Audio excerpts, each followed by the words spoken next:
Queridos, vamos ficar de pé e vamos orar por três coisas. Que Deus fale aos nossos corações. O momento da pregação da palavra de Deus é um momento muito especial no culto e Deus quer falar por sua palavra ao seu coração. Você deseja ouvir a voz do Senhor? Amém? Nós vamos orar também por Sandra. Ela está com o seu sustento incompleto e Deus vai suprir todas as suas necessidades, para que no próximo ano ela possa ir para o campo missionário. Os irmãos acreditam nisso? Amém. E nós iremos orar também pelo pastor Edson Queiroz, um homem que Deus usou de uma forma maravilhosa para o despertamento de muitas igrejas brasileiras para missões. Final dos anos 70, ao longo dos anos 80 e parte dos anos 90. Ele dedicou prioritariamente a sua vida a isso. E agora encontra-se gravemente enfermo. Há cerca de 2 ou 3 meses atrás, ele retirou um tumor maligno do cérebro. E está num processo de convalescência muito difícil. Ele é pastor da Primeira Igreja Batista de Santo André. O capelete também é apoiado por ele, pela igreja de lá. Então vamos orar, vamos orar. Te louvamos, ó Deus, porque Tu és maravilhoso. Te louvamos porque o Evangelho continua avançando pelo mundo afora, pelos sertões e também por muitas nações, louvado seja o Teu nome. Nós celebramos ao Senhor porque esta igreja tem também participado como instrumento do Senhor no avanço do reino, o avanço do Evangelho, plantio de muitas igrejas, salvação de muitas e muitas vidas em diferentes contextos. Te celebramos, louvado seja o Teu santo nome. Te pedimos, Senhor, que neste momento o Senhor continue falando aos nossos corações, como desde o início desta conferência o Senhor tem feito. Nesta manhã também queremos ouvir mais uma vez a Tua voz poderosa e transformadora, trabalhando nos nossos corações para a glória do Teu nome. Te suplicamos, ó Deus, pela missionária Sandra, que Tu levantaste de uma pequenina cidade, de uma pequenina igreja do interior da Paraíba, e estás a levá-la para o outro lado do mundo, para participar da tradução da Bíblia para uma das línguas nativas do Timor. Completa o seu sustento para a glória do Teu santo nome. E agora, Pai, também pedimos a Tua graça e a Tua misericórdia sobre a vida do pastor Edson Queiroz. Senhor, vai ao seu encontro. Opera o milagre, Senhor, do tamanho da necessidade do Teu filho. Ainda, Senhor, é relativamente jovem, 68 anos. Ó Deus, humanamente falando, ele poderia te servir e poderá te servir por muitos anos ainda, como profeta de Deus para a igreja brasileira. Mas para isso ele precisa agora de um milagre do Senhor. Vai ao seu encontro, no leito da enfermidade, e opera aquele milagre, Senhor, que para Ti é algo tão simples. Basta Tu quereres, porque Tu tens poder. Bendito seja o Teu nome. É a nossa oração em nome de Jesus. Amém. Os irmãos podem sentar. E mesmo sentados, leamos todos Romanos capítulo 15. Nós vamos ler a partir do verso 5. Eu estarei usando na leitura a versão NVI. E você acompanhe com a sua Bíblia aberta. Vamos deixar a Bíblia aberta. Eu tenho lido e relido nos últimos 2 anos, o capítulo 15. Já li algumas dezenas de vezes. Tenho sido auxiliado por vários comentadores bíblicos. Esses comentários bons que estão à disposição nas nossas livrarias. Tenho ouvido alguns servos de Deus pregando sobre este capítulo. E ao ler Romanos, irmãos, parece que Paulo está dividindo essa carta em 3 grandes blocos. Em 3 blocos. Nos primeiros capítulos parece que Paulo está dizendo à igreja de Roma: vocês devem crer nisso. Vocês devem crer assim. E nos primeiros capítulos de Romanos, Paulo, de uma forma magistral, expõe o conteúdo do Evangelho. Até do verso do capítulo 1 até o capítulo 11. Do capítulo 12 ao capítulo 14, Paulo está dizendo àquela igreja: vivam assim, vivam desse jeito. É a parte prática da exposição paulina na carta aos Romanos, quando ele fala de como devemos viver, uma vez que cremos naquele conteúdo que ele expôs nos primeiros capítulos da carta. Quando chega no capítulo 5, 15, esse que vamos ler parte dele, Paulo parece que está dizendo: vocês que creem naquilo que eu escrevi, no conteúdo do Evangelho, como eu escrevi, vocês que estão comprometidos a viver o Evangelho, como eu também lhes ensinei e admoestei, vocês devem proclamar o Evangelho e proclamem o Evangelho seguindo esses princípios. E, meus irmãos, lendo acuradamente o capítulo 15 de Romanos, eu já pude descobrir 28 princípios que norteavam o trabalho missionário do apóstolo Paulo e que devem nortear o trabalho missionário da Igreja do Senhor Jesus nos nossos dias. São princípios bíblicos, são atemporais, e hoje nós vamos nos debruçarmos para aprendermos, para sermos relembrados de alguns desses princípios. Evidentemente que não vamos falar dos 28, mas estaremos falando sobre alguns dos princípios que Paulo expõe quando ele explica um pouco do seu ministério e fala à Igreja de Roma a respeito do compromisso dela sair das quatro paredes, das fronteiras de Roma e ir na proclamação do Evangelho até os confins da terra. Então, leiamos capítulo 15, a partir do verso 5. Diz assim Paulo: o Deus que concede perseverança e ânimo, dê a vocês um espírito de unidade, segundo Cristo Jesus, para que, com um só coração e uma só voz, vocês glorifiquem ao Deus e Pai do nosso Senhor Jesus Cristo. Verso 7. Portanto, aceitem-se uns aos outros da mesma forma com que Cristo os aceitou, a fim de que vocês glorifiquem a Deus. Pois eu digo a vocês que Cristo se tornou servo dos que são da circuncisão, por amor à verdade de Deus, para confirmar as promessas feitas aos patriarcas, a fim de que os gentios glorifiquem a Deus por sua misericórdia, como está escrito: por isso eu te louvarei entre os gentios, cantarei louvores ao teu nome. E também diz: cantem de alegria, ó gentios, com o povo dele. E mais: louvem o Senhor todos vocês, gentios, cantem louvores a ele todos os povos. E Isaías também diz: brotará a raiz de Jessé, aquele que se levantará para reinar sobre os gentios. Estes porão nele a sua esperança. Que o Deus da esperança os encha de toda alegria e paz por sua confiança nele, para que vocês transbordem de esperança pelo poder do Espírito Santo. Verso 14. Meus irmãos, eu mesmo estou convencido de que vocês estão cheios de bondade e plenamente instruídos, sendo capazes de aconselhar-se uns aos outros.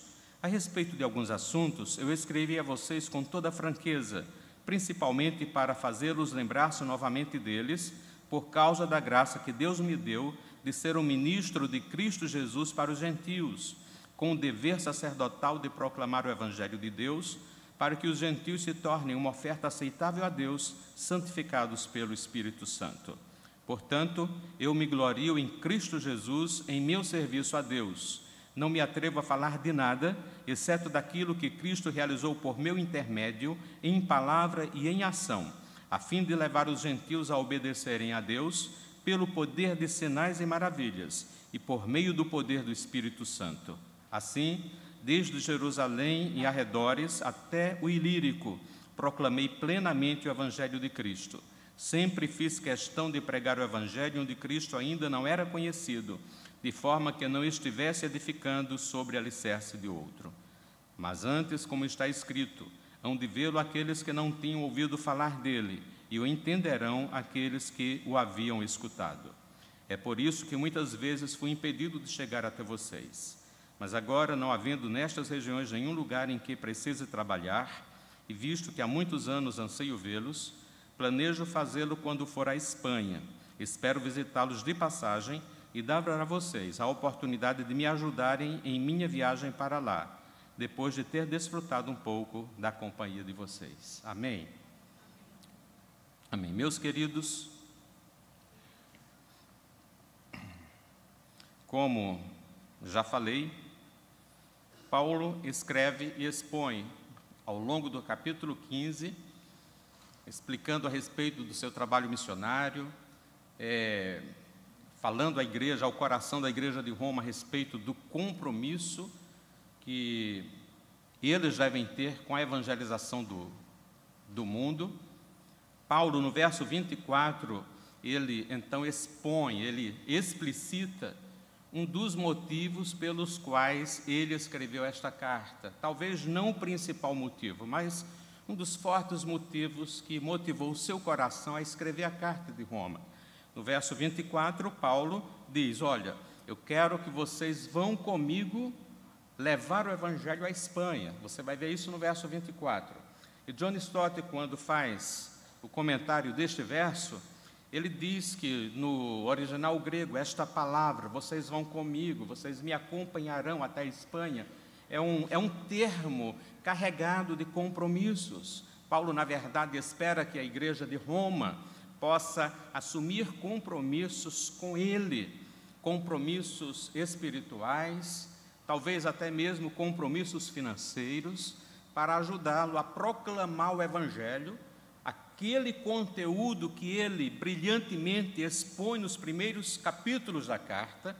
Ele quer que a igreja de Roma o acompanhe para levar o evangelho aos literais confins da terra daquela época, porque não havia conhecimento de mundo habitado além da Península Ibérica, além daqueles lugares aonde estava a Espanha.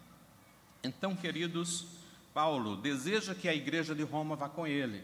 A essa altura, a igreja de Roma talvez tivesse umas 3 décadas de fundado, uma igreja mais nova do que esta igreja.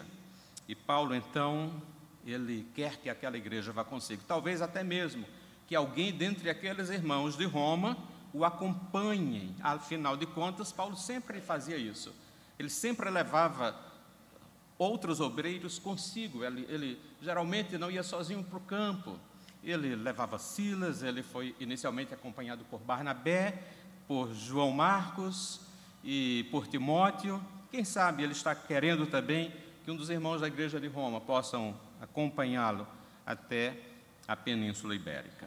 Então, irmãos, alguns princípios que ao longo desse texto a gente percebe naquilo que Paulo escreve. E o primeiro princípio que eu quero chamar a atenção está nos versos 6 e 7. Paulo diz a partir do verso 5, Deus que concede perseverança e coragem, dê a vocês um espírito de unidade, segundo Cristo Jesus, para que com um só coração e uma só voz, vocês glorifiquem ao Deus e Pai do nosso Senhor Jesus Cristo. Portanto, aceitem-se uns aos outros da mesma forma com que Cristo os aceitou, a fim de que vocês glorifiquem a Deus. E a primeira coisa muito importante para Paulo, que ele expõe nestas palavras, é que a unidade da igreja é vital para a sua saúde local e para a sua expansão mundial. Paulo está encorajando aqueles irmãos. A igreja de Roma é uma igreja multicultural, uma igreja que alguns irmãos certamente viviam algumas tensões dessa multiculturalidade, sobretudo as tensões próprias do convívio na mesma congregação, na mesma comunidade, de crentes gentios e de crentes oriundos dentre os judeus. E Paulo, ele, inclusive do capítulo 14 até o início do capítulo 15, ele está tratando a respeito dos relacionamentos, que os crentes fortes devem amar os crentes fracos e vice-versa. E Paulo aqui conclui as suas orientações para que a igreja de Roma pudesse viver em paz e harmoniosamente, que os fortes e os fracos suportem-se uns aos outros, que busquem no exemplo de Cristo viver em mútua edificação, no encorajamento capacitador das Escrituras e do Deus das Escrituras, pois somente o Senhor pode dar à igreja aquela comunidade multicultural formada por pessoas tão diversas, um espírito de unidade. Esta orientação de Paulo, irmãos, nos versos 6 e 7, nos lembra a oração sacerdotal do Senhor Jesus Cristo, em João 17, no verso 21, do Evangelho de João, capítulo 17, Jesus ora assim: para que todos sejam um, como tu, ó Pai, és em mim e eu em ti, para que eles também sejam um em nós, para que o mundo creia que tu me enviaste. Paulo afirma no verso 7 do capítulo lido, que Cristo nos aceitou e que semelhantemente devemos aceitar uns aos outros, para que glorifiquemos a Deus. No verso 6, Paulo declara que a vida dos cristãos em unidade, apesar das suas diferenças, algumas bem significativas, é algo que, além de ser da vontade de Deus, também o glorifica. Quando, irmãos, nos aceitamos uns aos outros, apesar de muitas vezes não concordarmos com tudo do outro, Deus é glorificado. Quando calvinistas aceitam arminianos, arminianos aceitam calvinistas. Quando, irmãos, os aspersionistas e imersionistas se ajudam no campo missionário, Deus se agrada, louvado seja o nome do Senhor. A primeira vez que eu vi batistas batizarem por aspersão foi no batismo dos convertidos do Radical Sertão ano passado, lá em Lagoa Nova, inclusive o Joel. Pastor Samuel, da Igreja Batista, da Igreja Presbiteriana do Cais Mariano, estava batizando os irmãos e querendo compartilhar aquele momento de celebração com o Thomas, que é o diretor do nosso Centro de Preparo Missionário, e o Eduardo, que é o coordenador de campo do Radical Sertão, e são pastores batistas, os convidou. Ó, irmãos, por favor, batizem esses próximos. E eles não puderam nem dizer não. E foram lá e, com muita alegria, batizaram por aspersão, pela primeira vez nas suas vidas. E que alegria! Eles ficaram contentes e alegres, porque, irmãos, o mais importante é que o Evangelho seja pregado, com pouca água, com muita água, que sejam batizados em nome do Pai, do Filho e do Senhor Jesus, e que passem a glorificar e a testemunhar do Evangelho onde eles estão. E, queridos, nesse texto que lemos, nestes primeiros versículos de Romanos 15, fascina-me as recomendações sobre a unidade da Igreja de Roma, e que estas recomendações estejam exatamente ligadas à exposição paulina sobre os propósitos de Deus para que todos os povos o glorifiquem. Então, a vida na comunidade dos santos em unidade fortalece a saúde do corpo e também colabora no avanço do reino. Tanto a vida em unidade na igreja local glorifica a Deus, como a proclamação do Evangelho mundo afora, alcançando aqueles que nunca ouviram o Evangelho, também glorifica a Deus. Meus irmãos, eu quero encorajá-los. Uma das igrejas que eu acho uma igreja linda, uma igreja maravilhosa, uma igreja que sempre quando eu estou nela, Deus me abençoa muito, é essa igreja. Preservem a unidade espiritual. Que a liderança desta igreja preserve a unidade espiritual. Eu sei que tem aqueles momentos de tensão, e a unidade do corpo de Cristo e da liderança se torna ainda mais bonita quando nós temos as nossas divergências, as nossas diferenças. E mesmo nas nossas diferenças e divergências, podermos celebrar a nossa unidade em Jesus Cristo e não perdermos o foco de vivermos em unidade para que Jesus seja glorificado, para promover saúde ao corpo local, à comunidade de santos e para empoderar esta comunidade para que ela possa levar a glória de Deus aos lugares aonde o Evangelho ainda não chegou. Meus irmãos, vivam em unidade, não abram mão da unidade do corpo de Cristo na vivência da comunidade local por nada. Isso é algo muito importante para Paulo. Mas um outro princípio. Para Paulo, missões existem para Deus ser glorificado entre todos os povos da terra. Leia aí nos versos 8. Paulo diz: pois eu digo a vocês que Cristo se tornou servo dos que são da circuncisão por amor à verdade, para confirmar as promessas feitas aos patriarcas, e para que os gentios, ou seja, para que os não-judeus, para que todas as etnias, para que todos os povos, para que todo lugar onde gente vive e respira, para que... E eu te louvarei entre os gentios, cantarei louvores ao teu nome. E também diz, cantem de alegria, ó gentios, com o povo dele. E mais, louvem o Senhor todos vocês gentios, cantem louvores a eles todos os povos. Vamos recitar juntos esta expressão belíssima, cantem louvores a ele todos os povos. Recitem comigo, cantem louvores a ele todos os povos. Nestes textos, Paulo evoca os textos da lei, dos salmos, dos profetas, da lei, para embasar suas declarações que em Jesus as promessas feitas aos patriarcas foram cumpridas e que nele os gentios seriam feitos capazes de glorificar a Deus. Acredito que Paulo também está mostrando as bases escriturísticas do propósito universal de Deus de fazer sua glória chegar a todos os gentios, a todas as etnias. No verso 21, evocando o Isaías 52, Paulo também, ele vai dando àquela igreja as bases escriturísticas, esse negócio de o conhecimento de Deus ser levado a todos os povos, de evangelizar todas as nações, não é algo que nasceu no coração de Deus de Jesus para cá, sempre esteve nos propósitos eternos de Deus, que a sua glória fosse anunciada entre todos os povos da terra. O Evangelho, irmãos, está desde Gênesis até o último capítulo da Bíblia. O Evangelho permeia todas as Sagradas Escrituras, convocando o povo de Deus a anunciar entre todos os povos a glória do Criador, bendito seja o seu santo nome. Segundo princípio, missões existem para Deus ser glorificado entre todos os povos da terra.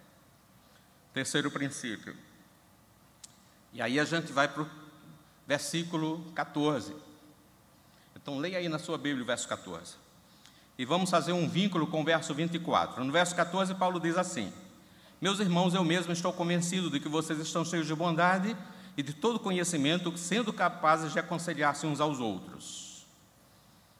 No verso 24, Paulo diz assim: quando for à Espanha, visitarei vocês e lhes darei a oportunidade de me ajudarem em minha viagem para lá. E depois de ter desfrutado um pouco da companhia de vocês. Irmãos, Paulo, depois de fazer algumas admoestações, até severas, para que aquela igreja pudesse viver em unidade, Paulo aqui elogia aquela igreja. A igreja de Roma não é uma igreja perfeita, como essa igreja também não é perfeita. Não há igrejas perfeitas, mas a igreja de Roma é uma igreja saudável. Os irmãos cheios de bondade e cheios do conhecimento de Deus. Com essas duas qualidades, Paulo diz: vocês podem viver se edificando mutuamente. O processo de edificação do corpo de Cristo não se limita ao ensino dos pastores e mestres. Eles são responsáveis, mas essa edificação também tem sua mutualidade quando os irmãos cheios da bondade, que é fruto do Espírito Santo, é o amor de Deus em ação nos seus corações, e os crentes da igreja local, cheios do conhecimento de Deus, conhecem a Bíblia, sabem qual é a vontade de Deus para as suas vidas, conhecem os propósitos de Deus para a igreja local. Estes irmãos estão aptos a se edificarem mutuamente, a se aconselharem mutuamente, a se encorajarem mutuamente para viverem de forma santa e obediente às Sagradas Escrituras. Então Paulo olha para aquela igreja, percebe que é uma igreja saudável.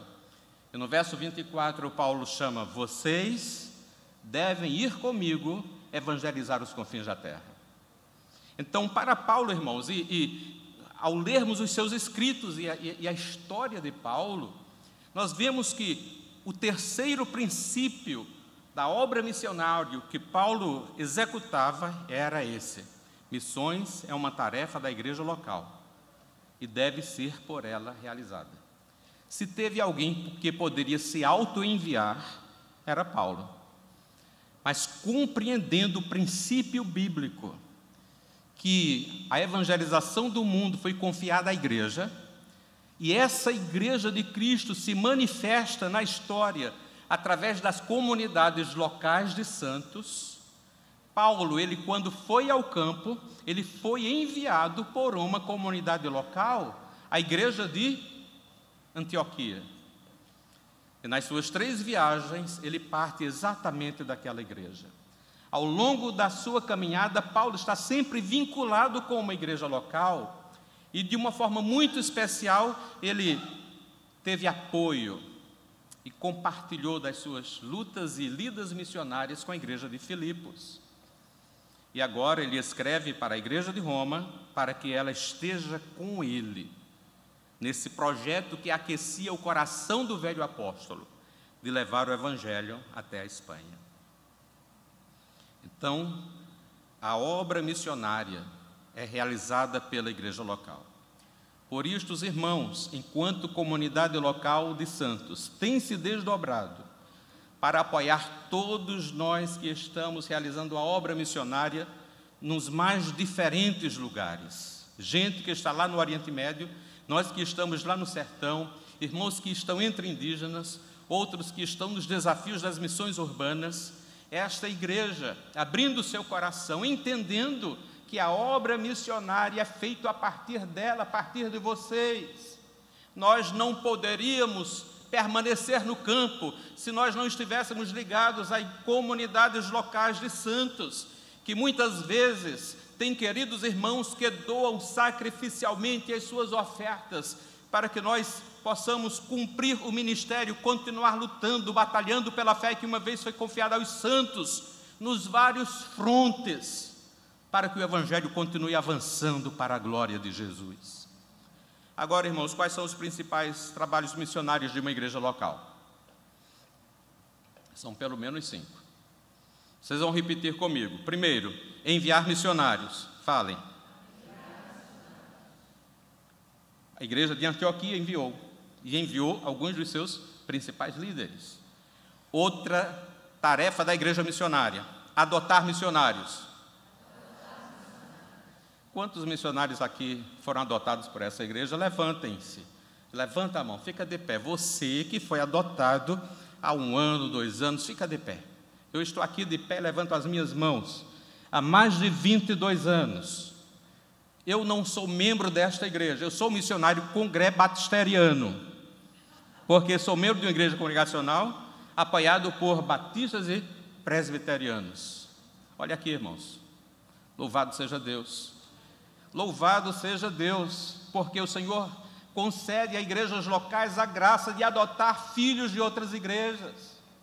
Não importa se é da mesma denominação, o que importa é que esteja pregando o mesmo evangelho, que tenham sido resgatados pelo poder da cruz e estejam nos campos proclamando a verdade de que só Jesus Cristo salva. Louvado seja Deus. Primeira atividade da igreja missionária, qual é, irmãos? A segunda? A terceira, orar pelos missionários. Qual é o? Orar pelos missionários e pelos campos missionários. Terceiro, financiar missões. Os irmãos fazem isso com muita fidelidade. Nós somos muito gratos a Deus. E a quinta tarefa é cuidar dos que envia. Vamos repetir? Enviar missionários, adotar missionários, orar pelos missionários, financiar missões e cuidar dos que envia. E quando vocês nos trazem para esses dias de conferência, faz parte do cuidado. São dias de refrigério para nós. Toda vez quando eu chego aqui, eu fico pensando, puxa, eu bem que poderia ter trazido a minha esposa para gozar deste refrigério. Os mimos que nos dão aqui, os mimos do irmão Manuel e da irmã Deise, do Gustavo, a família que me hospeda tão carinhosamente. Eu só não gosto porque a gente engorda mais. Aí quando volta tem que caminhar mais, tem que ralar mais para perder os quilinhos que a gente... Meus irmãos, como é gostoso isso. Nós, missionários, precisamos do cuidado dos irmãos. Precisamos. Assim como vocês precisam cuidar uns dos outros. Louvado seja Deus. Mas já estamos com o horário avançando. Quero somente agora citar, verso 15. Vamos encontrar o quarto princípio. Paulo diz: a respeito de alguns assuntos eu escrevi a vocês com toda franqueza, principalmente para fazer-os lembrar-se novamente deles, por causa da graça que Deus me deu. Quarto princípio: o chamado missionário, o envio do missionário, a perseverança missionária e os resultados no campo são todos frutos da graça de Deus. Não se pode fazer missões sem depender desta graça, sem que esta graça flua na igreja local, flua na vida do missionário. Meus irmãos, a salvação é fruto da graça, o chamado é fruto da graça, muitas lutas ministeriais são frutos da graça, as vitórias no campo são frutos da graça, os frutos colhidos no campo são frutos da graça de Deus, tudo é fruto da graça, louvado seja o nome do Senhor. Paulo sabia muito bem disso, e a respeito de si ele testemunha em 1 Coríntios capítulo 15, e por derradeiro de todos me apareceu também a mim como a um abortivo, porque eu sou o menor dos apóstolos, que já não sou digno de ser chamado apóstolo, pois que persegui a igreja de Deus. Que expressão linda do verso 10. Mas pela graça de Deus sou o que sou. Vamos repetir todos nós? Mas pela graça de Deus eu sou o que sou. Mais uma vez, mas pela graça de Deus eu sou o que sou. E queridos irmãos, colegas, missionários, lembrem-se dessa grande verdade: nada que tenha valor espiritual foi produzido por nós mesmos, mas por Deus como fruto da sua graça. Os testemunhos que nós trazemos das maravilhas que Deus operou no campo, as vidas transformadas, as vidas que foram salvas, as vitórias, a provisão, tudo e qualquer coisa que tenha valor espiritual na vida do missionário, no campo, na sua vida, querido irmão, tudo que tem valor espiritual diante de Deus, não é fruto do nosso esforço, nem da nossa sabedoria, é fruto da graça, louvado seja o nome do Senhor. Quinto princípio, já estamos começando a ir para a conclusão. Verso 16. Verso 16, abra sua Bíblia, esteja com ela aberta, leia. Verso 15, Paulo diz, Paulo fala a respeito da graça que Deus lhe deu, por causa da graça que Deus me deu, e verso 16, de ser o ministro de Cristo Jesus para os gentios, com o dever sacerdotal de proclamar o Evangelho de Deus, para que os gentios se tornem uma oferta aceitável a Deus, santificados pelo Espírito Santo. Quinto princípio, Deus confiou à igreja o sagrado encargo da evangelização do mundo. Esta expressão sagrado encargo, Paulo, quando inspirado pelo Espírito Santo escreveu, cunhou este termo sagrado encargo. Na sua mente estava a figura daqueles sacerdotes do Velho Testamento, aqueles sacerdotes fiéis, aqueles sacerdotes que zelavam pelas coisas sagradas, que amavam profundamente a Deus, e pelo zelo às coisas sagradas, e pelo seu compromisso e amor por Deus, eles estavam dispostos a quaisquer sacrifícios, a viver sacrificialmente, até mesmo a morrer, pelo zelo das coisas sagradas, pelo zelo do nome do Todo-Poderoso. E Paulo diz que um dos frutos da graça de Deus na sua vida é que Deus lhe confiou o sagrado encargo de proclamar o Evangelho de Deus. Proclamação do Evangelho é um sagrado encargo. É um encargo que requer do missionário e da igreja uma atitude sacerdotal, uma atitude sacrificial. E como sacerdote, Paulo apresenta a Deus os gentios, os povos para os quais ele vai proclamar o Evangelho. E estes povos que viviam distante de Deus e que viviam de uma forma que não agradam a Deus, pela proclamação do Evangelho, eles serão santificados pelo Espírito Santo, Por isso, Paulo pode apresentá-los a Deus, e Deus vai aceitá-los, ofertas agradáveis a Deus, porque pela proclamação o Espírito Santo opera, transforma, purifica, salva, e aquelas vidas agora são aceitas e passam a viver para a glória de Deus. E Paulo sabe que este sagrado encargo implica em sacrifício. E ao lermos, irmãos, a história de Paulo, 2 Coríntios capítulo 11, ele lista ali algumas das suas experiências sacrificiais, dolorosas, mas que ele todas as sofreu com alegria. E nós também, os irmãos na igreja local, são chamados para assumir o sagrado encargo da proclamação do Evangelho de Deus a todos os povos. E uma das implicações desta vida sacrificial é que os irmãos devem financiar a obra missionária, muitas vezes de forma sacrificial. Eu falei sobre isso a última vez que aqui preguei. E, meus irmãos, assumir o sagrado encargo implica em assumir um estilo de vida simples, fazer das prioridades de Deus as suas prioridades, assumir um estilo de vida marcado pela renúncia das coisas menos preciosas, em favor daquelas coisas que têm mais valor. John Wesley, certa vez ele disse: julgo todas as coisas pelo valor que terão na eternidade. John Piper, certa vez, falou, parafraseando a sua fala: se você ganha R$8.000, não precisa ter um estilo de vida de R$8.000. Simplifique, tenha um estilo de vida mais econômico para ter mais recursos pessoais disponíveis para as coisas que têm valor eterno, para que os não alcançados ouçam do Evangelho pelos missionários que serão enviados e que necessitam de apoio, inclusive financeiro. E para nos ajudar a vermos a necessidade que nós temos de simplificar nossa vida, eu quero passar para vocês uma musiquinha que muita gente aqui aprendeu, muito bonita. Diz assim, olha bem. Ouça, o negócio é o seguinte, seu pimpolho. Você só tem que fazer como eu. Eu uso necessário, somente o necessário. O extraordinário é demais. Eu digo necessário, somente o necessário. Por isso é que essa vida eu vivo em paz. Pois é, meu irmão, é aquele filme Mowgli.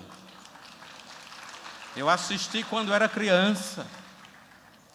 E é uma mensagem, irmãos, em sintonia com o estilo de vida da Igreja do Senhor Jesus.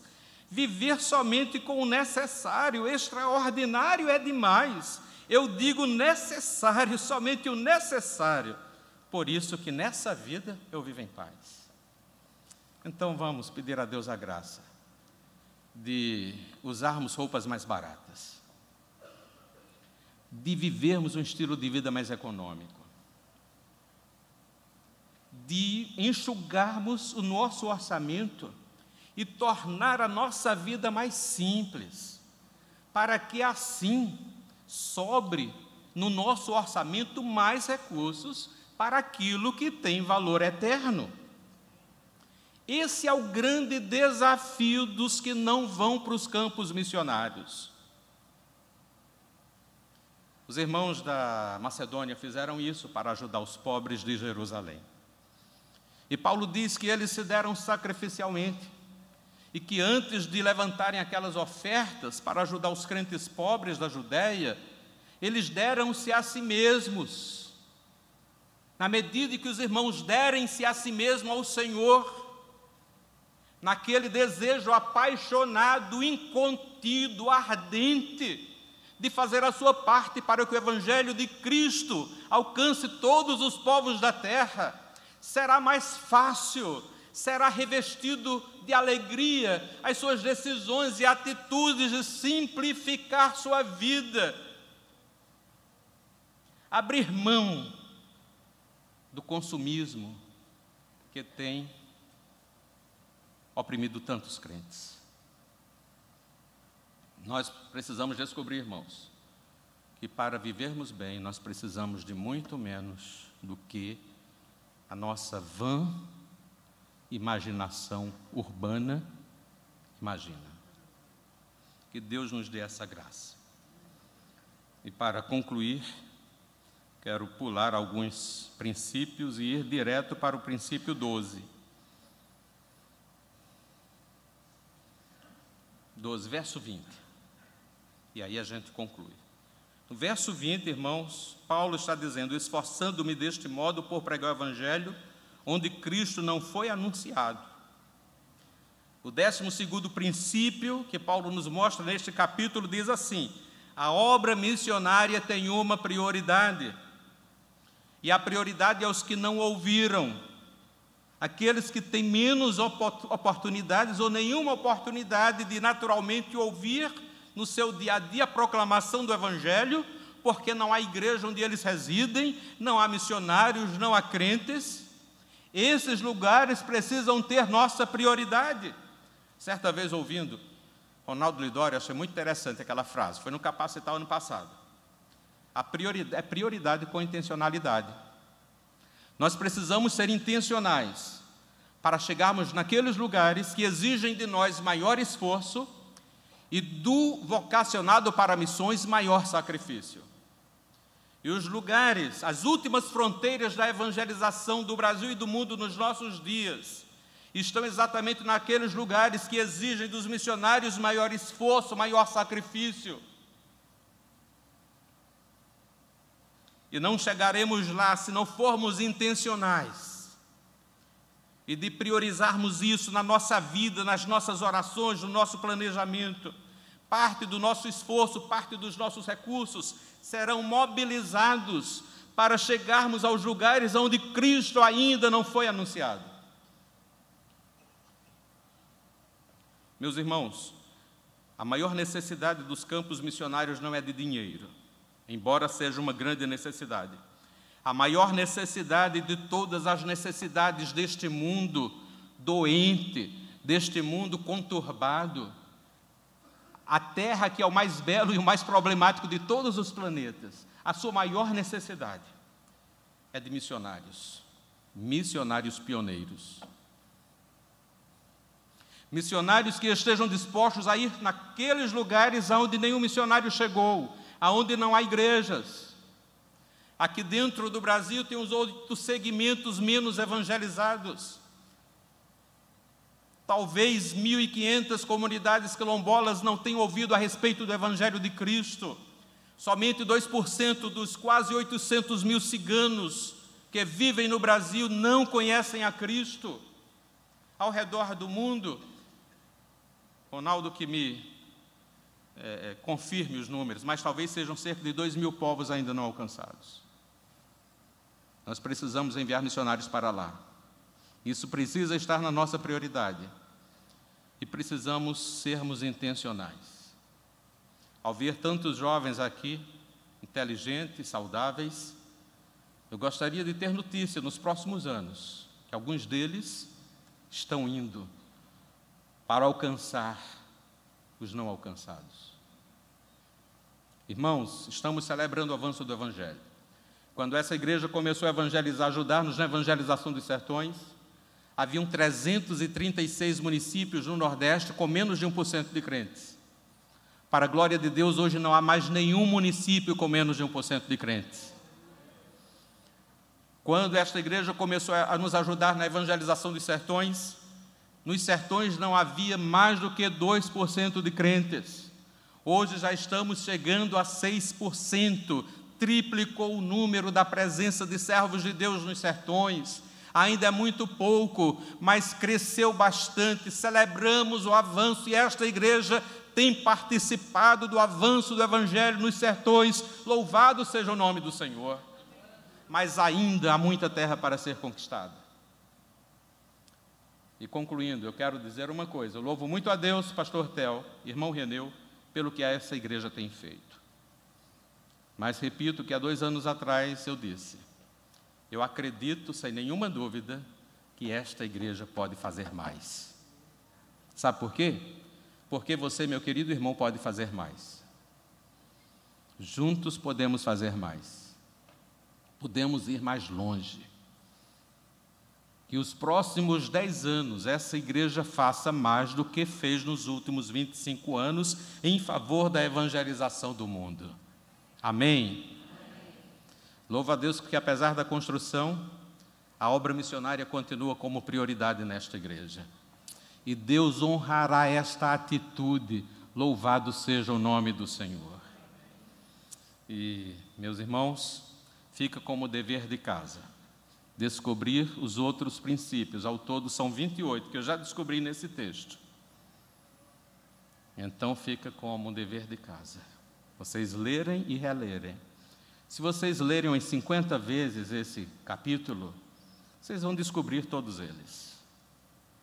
E eu espero que assim façam.